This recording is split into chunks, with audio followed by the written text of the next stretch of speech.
அதெல்லாம் ஏன் சார் கேட்குறீங்க? இல்லாத ஊருக்கு வழி கேட்குற மாதிரி, அதாவது இல்லாத ஊருக்கு வழி கேட்குற மாதிரி இருக்குது. நீங்கள் வந்தாச்சு, அதை பற்றி கேட்க வேண்டிய அவசியம் இல்லை.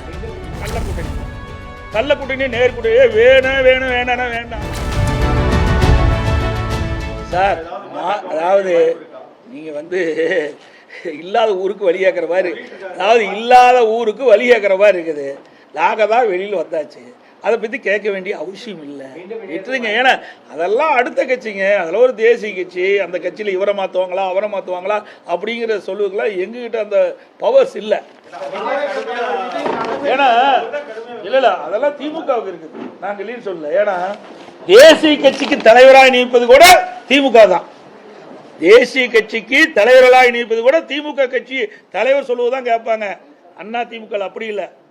கூட்டணி என்பது தேர்தல் நேரத்தில் முடிவு செய்யப்படும். அல்ல, தேர்தல் நேரத்தில் முடிவு செய்யப்படும். தேர்தல் முடிஞ்சா அவையுடைய கொள்கைப்படி வெளியில் போயிடுவாங்க.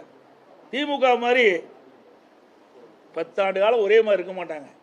அதுதான் திமுக தலைவர் சொல்றாரு, எங்க கூட்டணியில் இருக்கின்ற கட்சிகள்லாம் ஒரே கொள்கையோடு இருக்கு, அப்படின்னா ஒரே கட்சியில் இருந்துக்கலாம். எதுக்கு தனித்தனி கட்சி வச்சிருப்பானே, எதுக்கு தனித்தனி கொள்கை இருப்பானே? இன்னைக்கு அண்மையில் கூட முன்னாள் கம்யூனிஸ்ட் கட்சியுடைய தலைவர் திரு பாலகிருஷ்ணன் தெரிவித்தார், தன்னுடைய குமரையெல்லாம் தெரிவித்தார். இன்னைக்கு எதிர்கட்சின்னு என்று வருகின்ற பொழுது ஆளுங்கட்சிக்கு செய்கின்ற தவறுகளை சுட்டி காட்டுகிறார். அதுதான் ஒரு பிரதான எதிர்கட்சியினுடைய கடமை. எல்லா எதிர்கட்சிக்கும் அதுதான். ஆளுங்கட்சியை தவிர்த்து மற்ற எல்லாமே எதிர்கட்சி தான். ஆளுங்கட்சியை தவிர்த்து மற்ற எல்லாமே எதிர்கட்சி தான். மக்களுடைய பிரச்சனை வருகின்ற பொழுது மக்களுடைய பிரச்சனையை அரசுடைய கவனத்திற்கு கொண்டு சென்று அது பிரச்சனை தீர்ப்பு தான் எதிர்கட்சியுடைய நிலைமை. நாங்கள் பிரச்சனை சொன்னால் எங்கள் மேலே வேணுன்னு பழி சுமத்துறது, அது நல்ல அரசுக்கு ஆரோக்கியம் இல்லை. இன்னைக்கு விளக்கு எரிகின்ற பொழுது தூண்டி விட்டால் பிரகாசமாக எரியும். அப்படி ஒரு ஆட்சியில் நடைபெற்ற குற்றங்களை பிரதான எதிர்கட்சி முறையில் நாங்கள் சொல்லுகின்ற பொழுது அதை ஆய்வு செய்து அதில் என்ன தவறு இருக்குது அதை சரி செஞ்சால் மக்கள் மத்தியில் நல்ல பேர் கிடைக்கும். அதெல்லாம் விட்டுட்டு நாங்கள் ஏதாவது ஒரு குறை எடுத்து சொன்னால் எங்கள் மீது உடனே பழி சுமத்துறது, உடனே கள்ள கூட்டணிமா, கள்ள கூட்டணி நேர்கூட்டணியே வேணும் வேணும் வேண்டானா வேண்டாம்.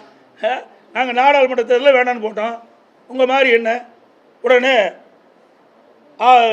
எதிர்கட்சியாக இருக்கும்போது மாண்புமிகு பாரத பிரதமர் தமிழ்நாட்டுக்கு வரும்போது கருப்பு பலூன் விடுறீங்க.